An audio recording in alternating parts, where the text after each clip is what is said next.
la imagen del odio que sienten hacia uno, como la imagen distorsionada de uno, también es uno. Y uno vive ahí. Y yo soy muy tímida, no puedo ir a una fiesta, no puedo. Ya en este momento de mi vida es una tortura y puedo hablar delante de cualquier cantidad de personas.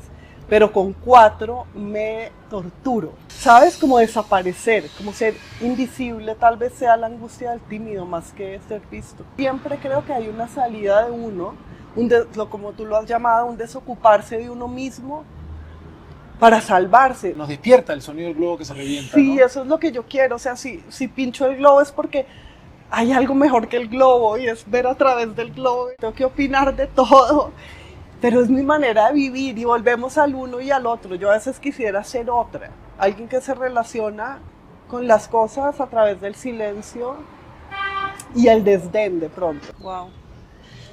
Empezaste fuertecito con la pregunta de la existencia. Y estaba pensando mientras hablabas en la prisión de Cervantes y pensaba en la libertad, que es el problema de la libertad también, ¿no? Yo creo que uno se libera si se apega a lo concreto y obedece las leyes.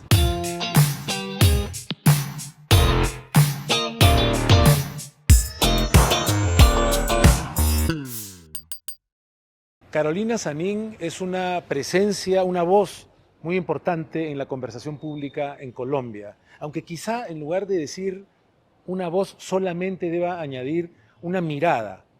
Carolina Sanín mira las cosas desde un ángulo que transforma la mirada de quienes seguimos sus monólogos, sus columnas, por supuesto, sus libros.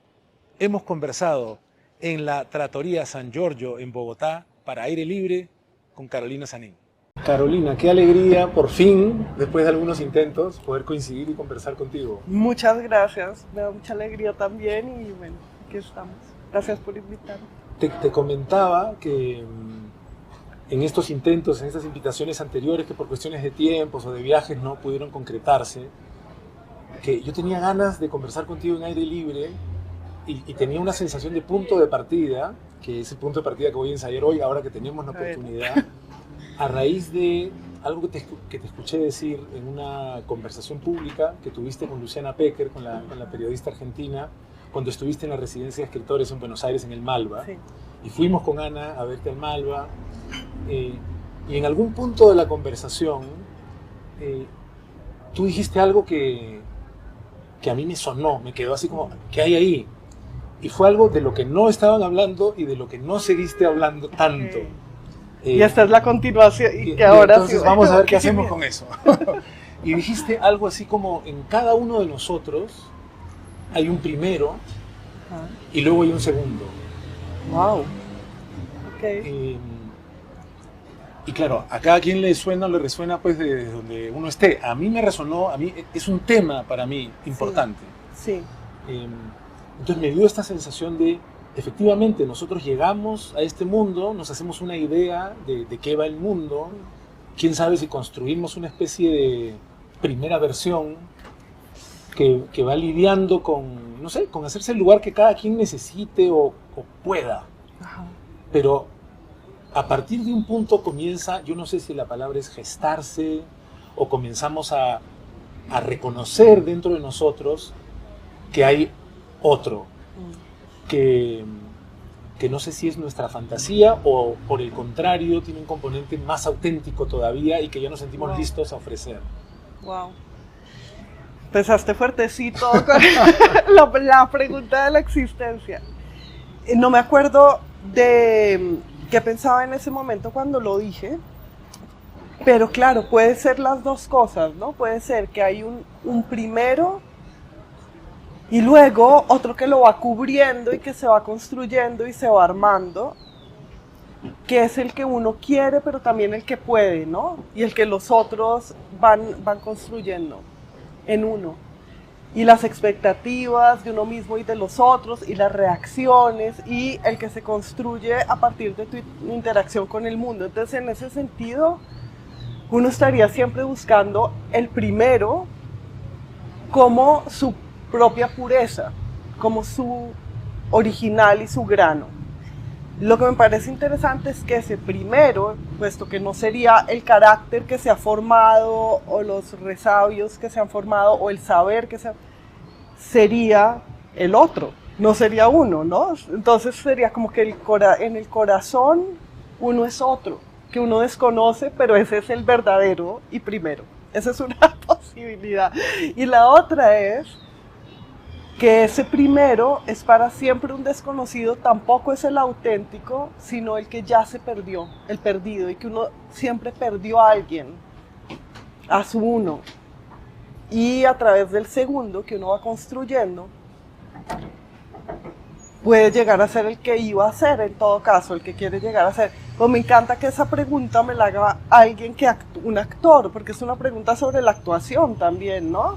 ¿Quién es el actor y quién es el personaje? Y cómo eres el autor de un personaje y el autor de ti mismo como actor. Y me hace pensar también, te la voy a contestar larga porque te lo buscaste, es en la imagen. Es algo que a mí últimamente me interesa un montón. Y es, la imagen de uno también es uno, ¿no? Lo que los demás piensen de uno, por equivocado que uno crea que esté. La imagen del odio que sienten hacia uno, como la imagen distorsionada de uno, también es uno. Y uno vive ahí. Es curioso pensar en la imagen, ¿no? Como un espíritu adicional de uno, como un tercero de uno, si quieres. Sí, las imágenes. Uno es infinito en las imágenes también. Se pueden producir todas las que... Mira, qué curioso, sí, que no había pensado en términos actorales. Y ahora escuchándote, muchas veces a los actores, a Ana, por ejemplo, que nos está acompañando, dicen, ¿cómo siendo tan tímida puede desenvolverse ante las cámaras o en el escenario? Sí. Y curiosamente, ahora que lo dices, sí pienso en esa posibilidad liberadora que permite la actuación. Sí. El poder, uno puede decir interpretar a otro, uno puede decir jugar a ser otro, y sin descartar eso, al mismo tiempo puede ser también atreverse a ser uno. Sí. El personaje puede licenciarte de alguna manera, sí, autorizarte, sí, autorizarte tanto en el sentido de darte licencia como en el de poder convertirte en autor. Sí. Es decir, bueno, sí, exacto, soy Yago, pero este soy yo como Yago. Me voy a hacer en este escenario. El escenario protege mucho, ¿no? Y también conozco muchas personas, pues algunas, porque no conozco tantas personas en general, que son muy tímidas y son actrices. Y Ana, y tengo una muy buena amiga que también. Y yo soy muy tímida, no puedo ir a una fiesta, no puedo. Ya en este momento de mi vida es una tortura y puedo hablar delante de cualquier cantidad de personas. Pero con 4 me torturo. Y es curioso, ¿no? Como que te protege un escenario, igual el escenario es una intimidad en vez de una exposición, ¿no? Pues hay es muy curioso porque el escenario te desnuda. Sí. Entre actores comentamos mucho cómo la cámara te puede proteger de infinitas maneras, cómo en el montaje, en la edición, claro, se puede rescatar momentos que son como joyas de una actuación, y más bien sacar y cuidar a los actores y actrices, sacando los momentos que no están tan buenos, pero en el teatro el escenario te desnuda. He escuchado muchas veces decir, y siento que me consta, sí, que estando en el escenario te expones no puedes ocultar nada, no puedes ocultar nada.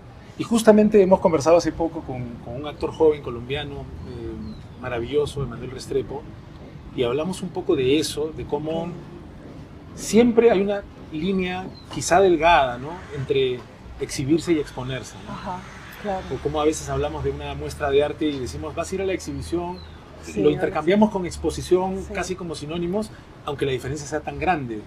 Sí. Y es curioso que uno pueda sentirse protegido donde más expuesto está. Sí, estaba pensando mientras te oía en que no había pensado en que de pronto el escenario o la clase, en mi caso, porque no soy actriz de teatro, pero pues hago conferencias y esto, el podio en todo caso, de pronto te protege porque te sabes visible, y aunque uno no pueda controlar lo que ven de uno, por lo menos sabe que lo ven. Y estaba preguntándome si no será posible que la angustia del tímido no sea por ser visto, no sea lo que ser visto no sea lo que duele, sino estoy aquí y no me ven. ¿Sabes? Como desaparecer, como ser invisible, tal vez sea la angustia del tímido más que ser visto. Y si todo el mundo te está mirando a ti parado, bueno, sabes que te están viendo, que existes. De pronto, eso te protege, no sé. Sí, puede ser que... Porque hay otra cosa, hace poco escuché alguno de tus monólogos que siempre me parecen tan interesantes. Gracias. Era a propósito de un tema del que te declarabas aburrida, pero que ibas a abordar, de la inteligencia artificial. Pero a propósito de la inteligencia artificial, decías algo con lo que encuentro ahora, una conexión con este tema, con esta especie de duplicidad o de trasfondo que complementa quizá nuestra identidad. Quizá este segundo más auténtico o deseado, en el fondo sea un componente de nuestra identidad que tarda más en manifestarse, de pronto que se complementa a partir de una edad un poco, ojalá, más feliz, ¿no? Pero decías respecto de la importancia de escribir y de no engañarse con la idea de que es delegable en un modelo de lenguaje artificial. Decías, escribir es ponerse, es ponerse a escribir. Pero decías también, qué curioso, me llama la atención ahora la coincidencia, es ponerse a escribir, es hacer de uno un otro. Ajá. Sí. Y ese otro es una sombra, dices, ese otro es algunas otras cosas, mencionas, pero dices, es finalmente, o sea, creamos de nosotros un otro y ese es el que puede escribir y ese es el autor. Y quizá hay una conexión entre lo que estábamos diciendo. Yo creo. Sí, claro, tú haces, de ti siempre hay una primera emanación, ¿no? O sea, siempre para que haya creatividad, para que haya una obra de cualquier tipo, hay antes una preobra que es el autor de esa obra. Yo creo eso, tiene que salir de uno el autor que escribe el libro. El libro como que no sale directamente de la fuente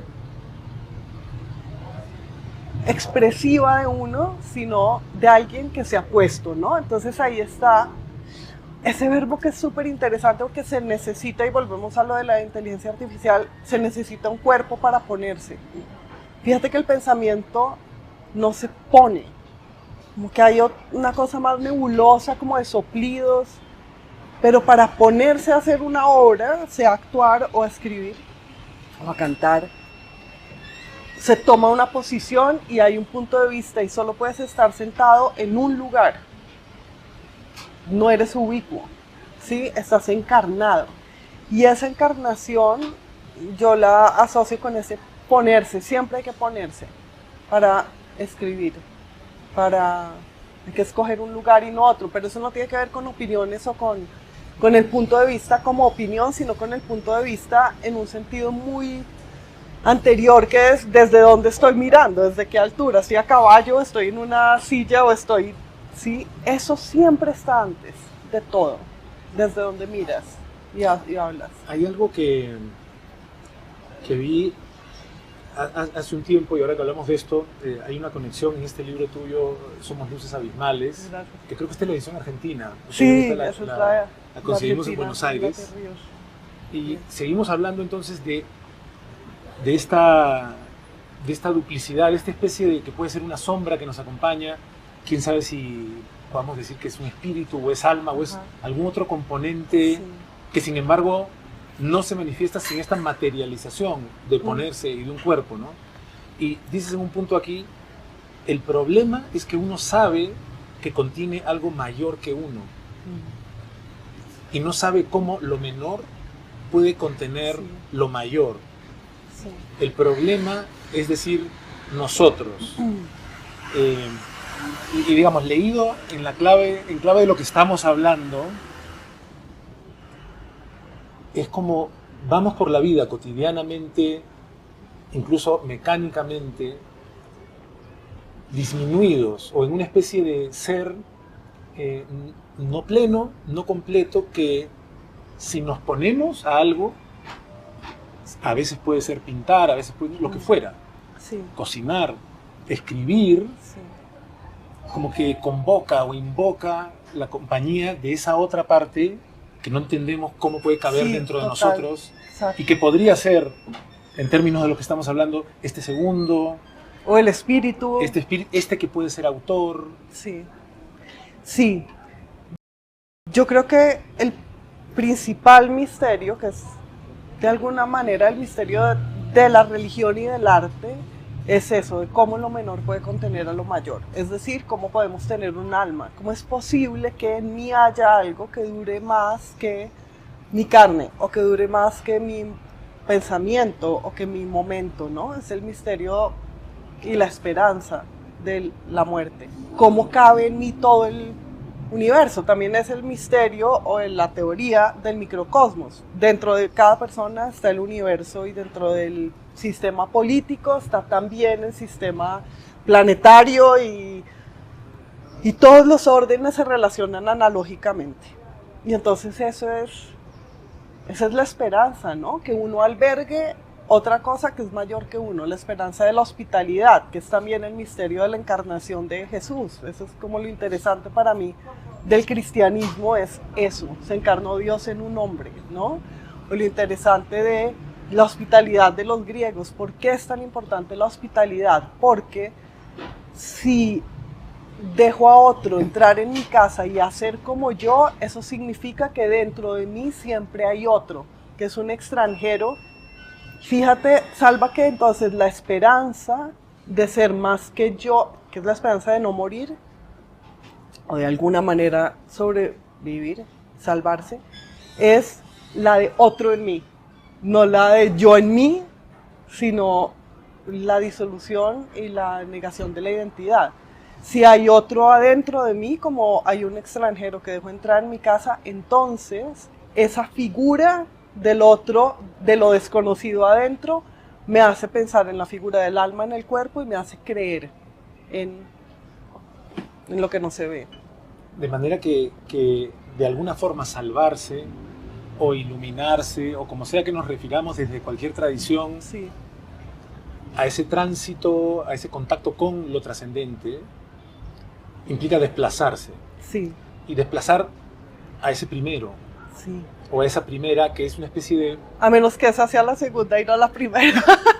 Y la primera sea tan remotamente otra que sea como el mismo Dios. O sea, que lo primero sea lo divino en uno, pero te interrumpí. No, pero es que claro, creo que no, si lo Claro. tomas por un lado, se te Es escapa. que eso es lo genial, ¿no? Eso es lo que es tan bello de pensar en cosas espirituales, o en cosas en el propio corazón, en lo que invisible y central, es que no se puede decir. ¿Mm?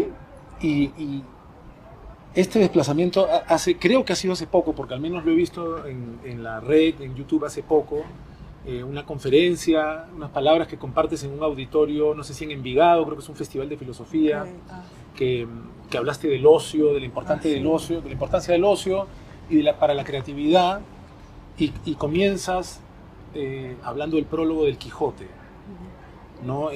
Mencionando antes que el Quijote Sí. está pues a la raíz, o sea, cualquiera que sea nuestra genealogía, pues se puede arrastrar el Quijote.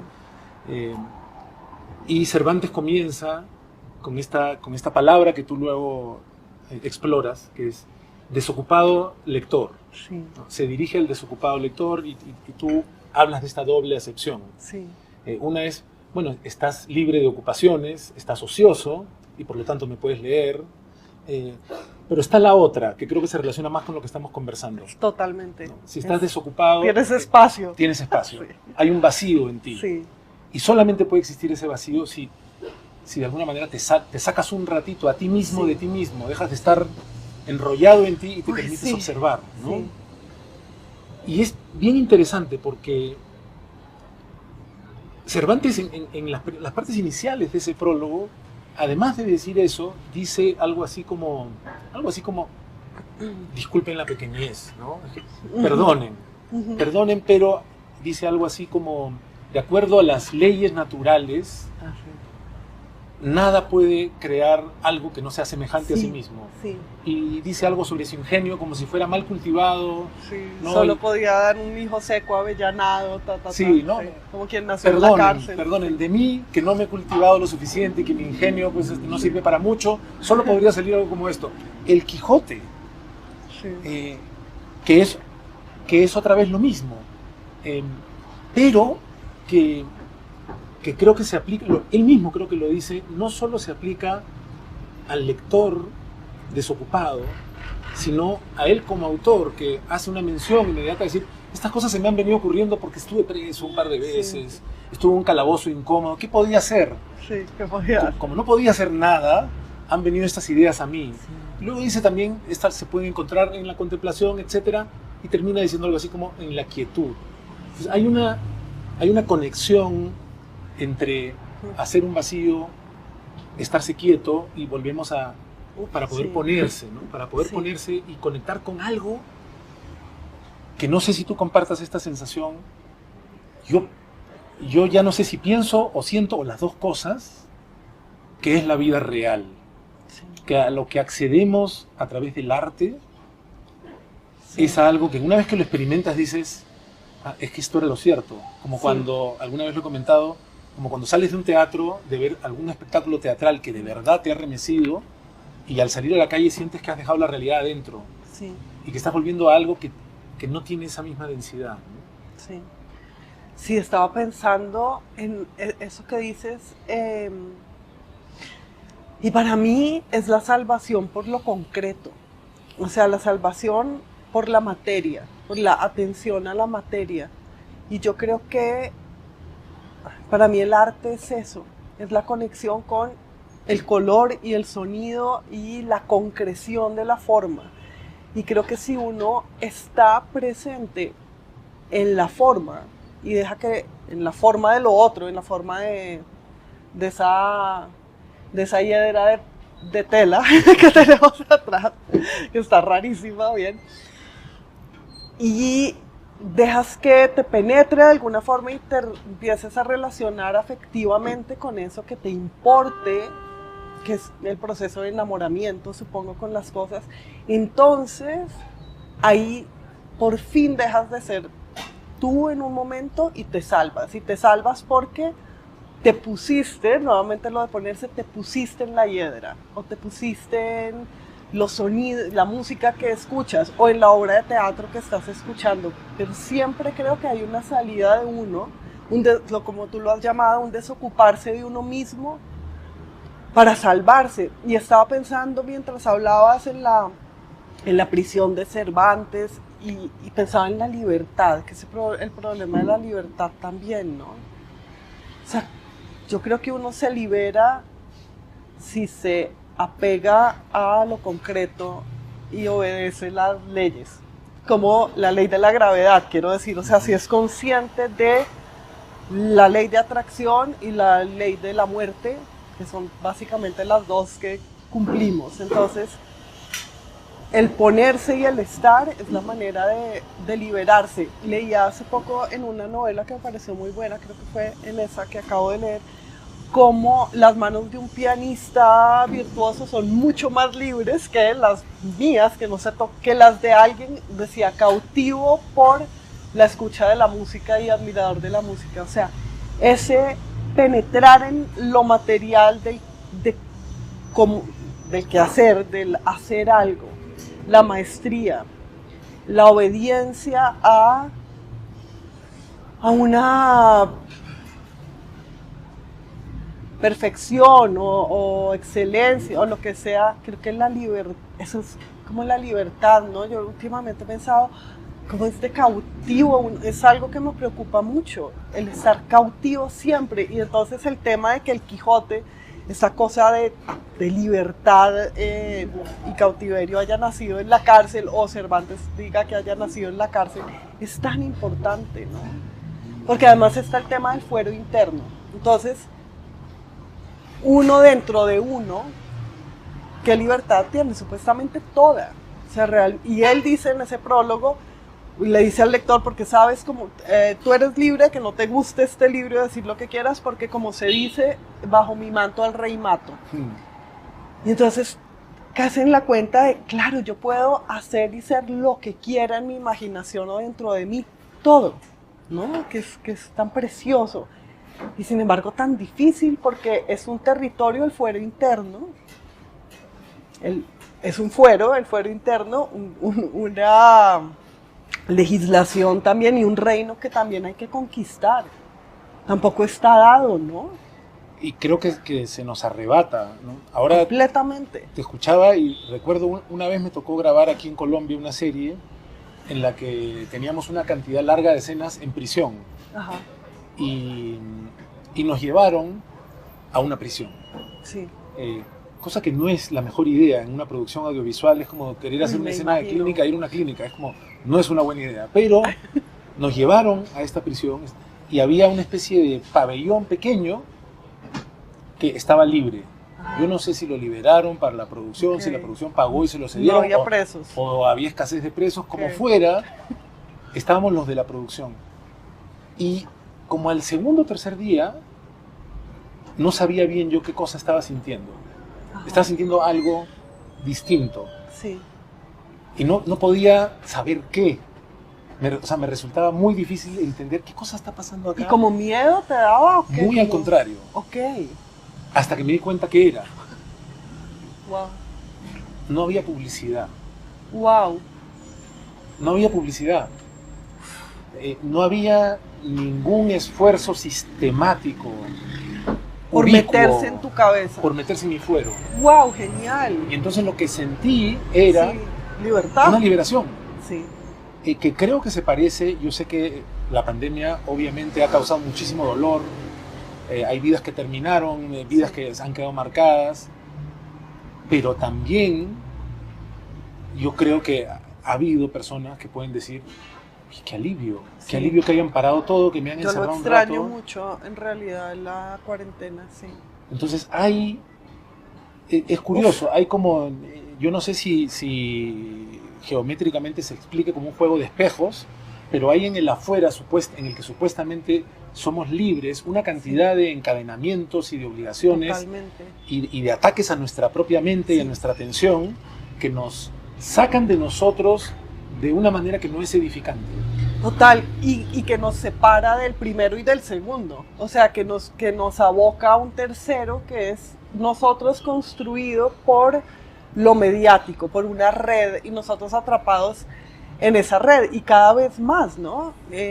Los discursos que se estrechan y que repites y si reaccionas ante la repetición de esos discursos, también los discursos están determinando lo que dices. Yo me siento muy cautiva y muy desesperada muchas veces por eso. Y parecido a lo que te pasó en esa cárcel en la que filmaron, a mí me pasó en Cuba. La última vez fui hace 10 años, así que no sé cómo sea ahora, pero que no hubiera publicidad era increíblemente feliz. Y las únicas publicidades que había eran vallas con Camilo el Che y Fidel, y era mucho más inocente porque tú decías, así va, los tres guerreros ahí. Y medio podías mirar esa imagen a los ojos, ¿no? No era esta cosa en que cualquier marca de cerveza y cualquier discurso político es un ídolo. Estos eran claros, eran los tres ídolos, bueno, puedes tomarlo o no, pero lo otro es incontrolable, lo otro es el pudrimiento del espíritu y la ocupación del fuero interno con tu propio carcelero y el estrechamiento de ese espacio interno y volvemos si está lleno ese espacio interno, no hay un espíritu que quepa, no hay a quien albergar.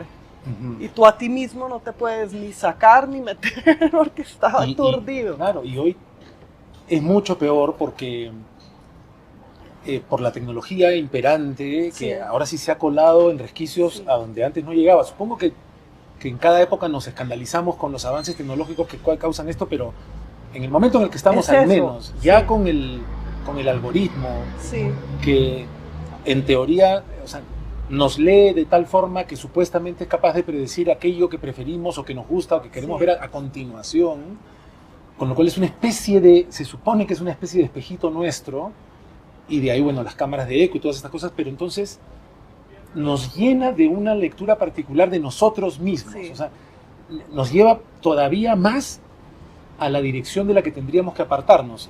O sea, si no abrimos el espacio para poder contemplar al otro, a la otra persona, a la hiedra de a la tela. hiedra, a lo que sea que pueda producir arte o despertar espiritual, Sí. ¿no? Lo que fuera, ahora se está llenando de algo que se supone que somos nosotros, pero que al mismo tiempo no deja de ser una lectura absolutamente superficial de lo que se supone que somos. Sí, y es un bloqueo, ¿no?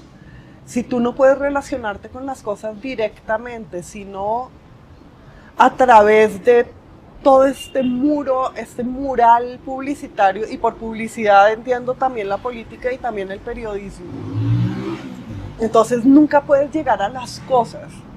Y a eso me refería también en lo que te decía, que yo creo que la salvación está en las cosas, no en la evasión, porque la evasión de las cosas termina creando abstracciones que son generalidades, no generalizaciones, sino lo que en inglés se llama platitudes, o sea, se dice lo mismo sobre cualquier cosa, no si no estamos en lo concreto y en lo específico. Y yo creo que estos discursos nos separan de lo concreto y de lo específico, y para mí, y creo que para algunas personas, desde luego no para todas, la salvación está en lo concreto y en lo específico, en la imagen, no en la imagen general de todo, sino de la forma de las hojas, ¿sabes? Sí, a las que no podemos acceder sin permitirnos este espacio de Sí. el ocio, tal cual lo mencionabas Sí. en esta conferencia, Sí. la desocupación. desocupación de la que habla Cervantes. A mí me pareció muy interesante cómo le pusiste como título a esta reunión de tus columnas de algo más de una década, como pasar fijándose, Sí. ¿no? Sí. Porque estamos hablando un poco de lo mismo, ahora que nuestra atención está siendo capturada de una manera tan obscena, ¿no? Sí. ¿Qué encuentras en el ejercicio? Porque escribir columnas implica asumir un compromiso voluntario, ¿no? De, bueno, voy a prestar atención. Sí. Eh, Sí. O voy a exponerme a ver qué llama mi atención. Sí, y a veces me canso porque en estos días estaba pensando, ay, pero tengo que hablar de todo, de verdad, o sea, tengo que opinar de todo, pero es mi manera de vivir, y volvemos al uno y al otro. Yo a veces quisiera ser otra, alguien que se relaciona con las cosas a través del silencio y el desdén de pronto, ¿sabes? Como la tranquilidad. Pero mi relación con lo concreto es la lectura. Y una vez que lees, también criticas. Porque criticar no es decir está mal, no es calificar, sino tratar de ver qué más hay, con qué más relacionas. Y sí, es mi modo de relacionarme con las cosas, y cada vez pienso que es más tramposo también. O sea, no es que me parezca genial, me parece mi modo de vida, y no creo que lo cambie, pero ahí también está lo de no salirse de uno mismo, ¿no? Yo también me lleno de mi propia y ver y volver y revisar, y también tampoco. Es que hay una tensión también inevitable cuando asumes un compromiso. Sí. El problema está ahí, ¿no? Sí. Porque si resulta que o lees algo, o ves una película, o vas por la calle, o escuchas un comentario, y a propósito de la atención que has prestado a eso, surge algo que quieras elaborar y ofrecer de vuelta, es fantástico. Pero cuando viene el tema de, bueno, ya es miércoles y todavía no sé qué voy a hablar en mi monólogo o qué columna, se crea una tensión, ¿no? Pero también, ahorita no tengo muy claro dónde te he escuchado decir esto, en alguno de tus monólogos me parece, que en tus talleres sugieres la escritura de un diario, que me parece que es otra modalidad, ¿no? De prestar atención. Si las columnas en principio son columnas para ofrecerle nuestra atención al mundo de afuera, el diario podría ser más bien algo más personal, ¿no? Pero estarías de acuerdo en decir que cualquiera de los dos ejercicios son también como vías para crear el espacio, para entrar en contacto con nuestra atención y con algo Sí. que se nos pasa de largo en la cotidianidad. Sí, sí, claro. Y para tener en cuenta, ¿no? Es para que el mundo entre en ti. Es llenarte de mundo, del mundo también, ¿no? Que el mundo entre en ti también significa que tú puedas estar en el mundo. Y yo me he preguntado cuál es el impulso de tener que decir lo que pienso. Eso no significa con ello, yo digo lo que pienso y soy muy... sino es como un deseo de compañía, es un deseo de yo quiero que otro vea conmigo lo que estoy viendo. Es el deseo de explicación, ¿no? Que es como más allá, es un amor, necesito explicar esto para que lo vean como yo y no esté yo acá viéndolo sola. Es como esa sensación de contigüidad, como de fraternidad, eso es de hermandad. Y me lleva otra vez a esa imagen del Quijote y Sancho, que ahí está también, en qué consiste el impulso de decir, la necesidad de decir, porque Don Quijote le habla a Sancho todo el libro de Sancho del Quijote y pero están los dos en puntos de vista distintos, uno en un caballo y el otro en un asno, y eso es tan importante porque nunca va a poder ver el del asno el de a caballo, ni el de a caballo lo del asno. Entonces ahí el impulso de decir, pero me fascina lo que dices del diario, porque yo no escribo diarios, entonces tomo notas todo el día, pero nunca hago como ese esfuerzo de comunicación conmigo de te voy a decir yo,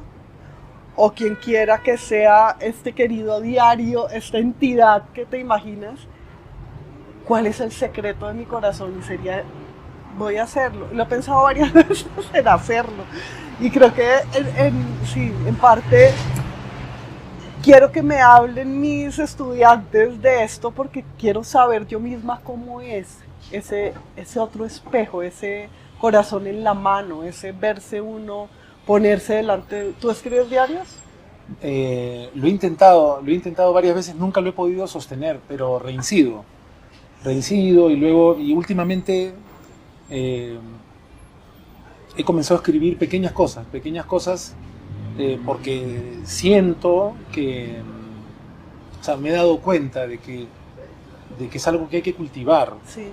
O sea, que es importante, que no es tan importante finalmente lo que escriba o comparta en Facebook, sino el hecho, porque creo que es por lo que dices tú de ponerse. Sí. De ponerse, con Ana lo conversamos mucho, ella por ejemplo respecto del dibujo, habla mucho de, es importante soltar la mano, dibujar, y creo que es importante escribir, si te gusta escribir, y inventarse un pretexto para seguir escribiendo. Sí, ¿no? ¿Sabes qué? Creo que es importante de los diarios también el día. O sea, escribir todos los días como una manera de decir que uno vivió un día, lo que pasa en un día, porque ese es nuestra condición, es el día, ¿no?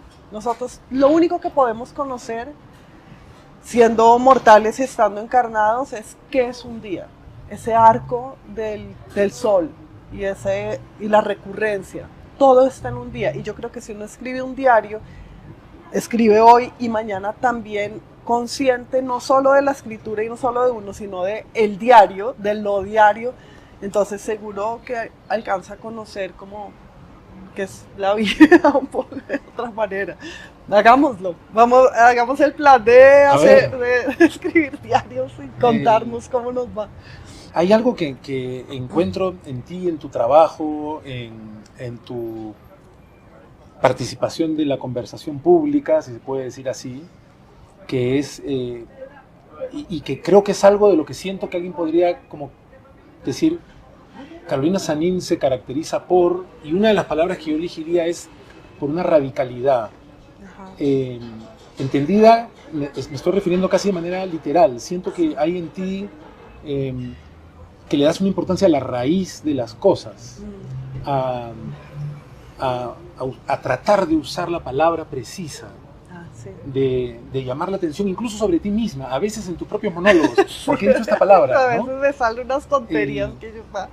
Sí. Pero como radicalidad me refiero también al hecho de tratar de no perder contacto con nuestra raíz, no solo la raíz etimológica de unos términos, sino, por ejemplo, de organizar una conferencia alrededor del Quijote en tanto raíz de nuestra modernidad. O, como he visto que tienes hace unos pocos meses, un podcast, ¿no? Un podcast, ¿cómo se llama? ¿Torre de Nube? Sí. Torre de Nube, que dice, bueno, vamos a la raíz de la Biblia, ¿no? Sí. Este conjunto de libros que nos hablan de nosotros mismos, comenzando por el Génesis, que es pues otra manera de hablar de la raíz. Sí.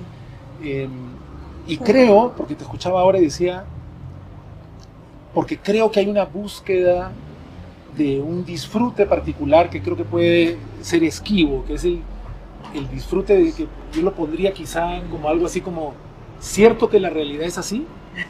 Sí. ¿No? Como voltear al lado y Exacto. decir eso, ¿cierto que sí? ¿Cierto Total, que esto que sí. pensábamos o que a lo que todo el mundo se refiere de esta forma, en realidad no es eso, sino esto otro? Es esto otro, sí.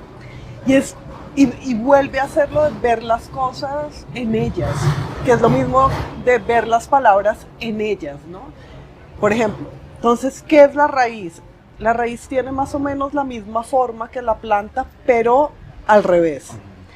Y en ella se ve todo lo que la planta puede ser, pero además la raíz escarba en lo oscuro y nadie la ve, pero además escarba hacia donde están los muertos, hacia donde está lo que ya no es, que es el mismo lugar de donde sale el alimento para los vivos que se convertirán luego en muertos. Entonces, si uno piensa en raíz, ¿cómo son las raíces? Es tan simple, es que consiste casi que en volverse más tonto y no más inteligente, ¿no? Lo que yo trato de cultivar y es, no, escuchemos qué es raíz, como crear este espacio acústico alrededor de uno en el que las cosas pueden decirle su naturaleza más evidente, no la más secreta, sino la más evidente. Y ahí uno puede llegar, yo creo, a considerar, a tener en cuenta el mundo, como decía antes.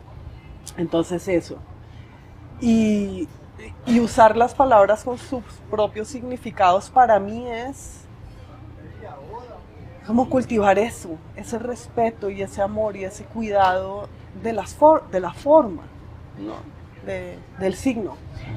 Y por otra parte, lo de las raíces y volver al Quijote y a la Biblia es porque me angustia mucho que cada generación piense que es superior que todas las que pasaron antes. Y esto no es algo que me inquiete ahora que estoy tirando a vieja, sino desde muy joven decía, pero ¿por qué la gente se siente mejor que los antiguos y mira el pasado con paternalismo? No puede ser que creamos que sabemos algo más que los griegos, pues porque somos más feministas o abolimos la esclavitud. Eso no es cierto, no sabemos nada más. La humanidad no hay progreso. Así no funciona, funciona como el día. Siempre el día ha sido igual, desde siempre, desde que se creó la Tierra o desde que apareció la Tierra, lo que sea, el día no cambia.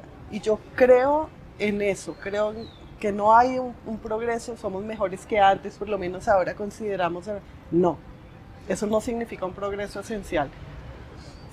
Y entonces me preocupa que la gente crea que hay cosas superadas, ¿no? Como una literatura antigua superada, o la Biblia, no, pues eso es superado porque somos laicos, no, nada está superado, nada está hecho para superarse. Es como esa mente, o si consideramos las libertades y los derechos, entonces nos llamamos progresistas. Todo eso a mí me aterra, porque es como si estuviéramos ciegos ante la realidad del día, que es la única realidad y es la luz. Yo no sé si de alguna manera esto es consecuencia de una ética protestante que ha sido tan fundamental a partir de un punto en la historia. Sí, puede ser. Porque escuchando también tu podcast que busca aproximarse a la Biblia como literatura y al mismo tiempo abrirse a lo que proponen estos textos, Sí, ¿no? Que es, exacto, a la posibilidad de la fe o de la... Pero la Biblia comienza con una claridad tremenda respecto al Creador. Y hechos a imagen y semejanza de este Creador, entonces, casi que sin darnos cuenta, se nos contrabandea la idea de que, bueno, somos creadores. Sí. Y que como tales no podemos más que construir algún tipo de progreso. Sí, sí. Mientras que, por ejemplo, en Oriente, o en el taoísmo en particular, no te hablan de un creador, te hablan de aquello, el Tao, el Dao, que es una especie de dinámica que está más cerca de lo que tú decías, de estas leyes que sí cumplimos. Sí. Gravedad, del día a la gravedad, ciclo de el vida y tiempo a la muerte, gravedad. ¿no? Sí. Y que al mismo tiempo el Tao Te Ching comienza con una sentencia que también es súper drástica, como quien dice, mira, de arranque te lo voy a decir, el Tao que se puede nombrar no es el Tao eterno. Sí. El conocimiento real, entendiendo No lo se eterno dice. como real, es inaprehensible. Y el mejor mecanismo de comunicación que hemos inventado, que son las palabras, no alcanzan. Sí, de acuerdo. Y sí, estaba pensando, pues me interesa mucho, porque no lo había pensado, y gracias, en esto de nuestra idea de progreso que damos por sentada relacionada con el relato del Génesis en nuestro relato, nuestro mito principal o prevalente, que es que es una creación además por acumulación y por perfeccionamiento, y una creación siempre dentro del tiempo. Es la manera de contarla dentro del tiempo, ¿no? Y también la creación del hombre, como el hombre se crea como creador siempre, pero ese creador es creador ¿de qué? Porque no es creador de más mundo. Adán en el paraíso lo que crea son los nombres de los animales, ¿no? Eso es lo que hace, ponerles nombres. Y para mí, eso es algo de lo que hablo en mi libro nuevo, que es sobre la lectura, es el hombre creado como lector, sobre todo. Es casi que mira ese animal y invéntale un nombre, es decir, léelo, di ese animal. Y eso a mí me parece hermoso, pero sí puede estar ahí desde hace tanto y tan dentro de nosotros la idea de que hay progreso, hay cada vez más y cada vez mejor.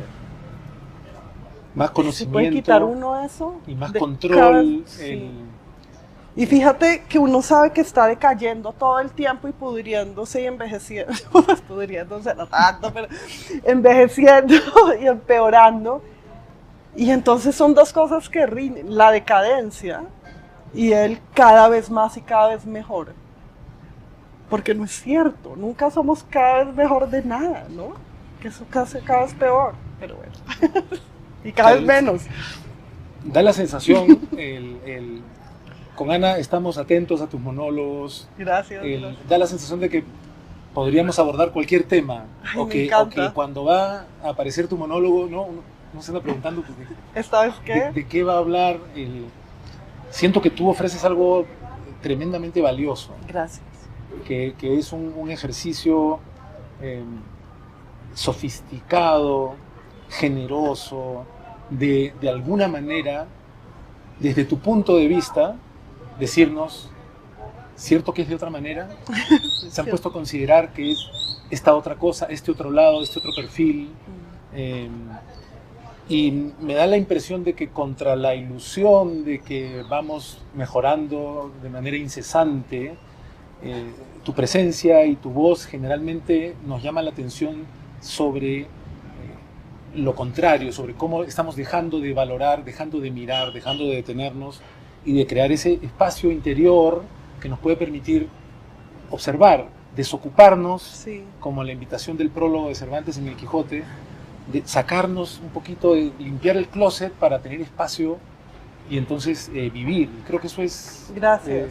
De verdad no se puede terminar de agradecer. Gracias, porque a veces lo dudo yo misma, a veces digo, pero ay, basta ese escepticismo, o sea, todo, porque muchas veces me pasa que algo que a todo el mundo parece fascinarle, yo digo, vamos a mirar esto más, y a veces siento que es una actitud, o sea, como que sé que procede de una generosidad y de un interés y de la curiosidad y la esperanza, pero a veces creo que también está como mediada por un amargor.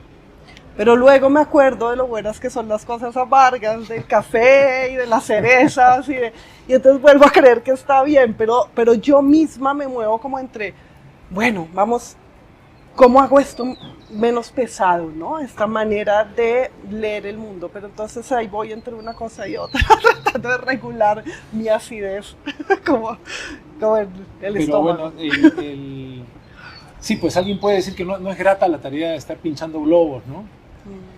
Pero muchas veces agradecemos, a veces hasta de niños Que nos pronto reímos hay un globo nos mejor. espontáneamente, aparte de porque nos despierta el sonido del globo que se revienta, Sí, ¿no? eso es lo que yo quiero, o sea, si pincho el globo es porque hay algo mejor que el globo y es ver a través del globo el aire, la nube. No sé. Bueno, me ha encantado que por fin podamos conversar, Ay, qué rico, ojalá qué que sea bien. solo la primera vez. Ojalá. Y bueno, siempre hasta pronto entonces. Gracias, Gracias me por estar en encantó. Aire Libre. Gracias. Muy bien. Nos salió bien, ¿les gustó?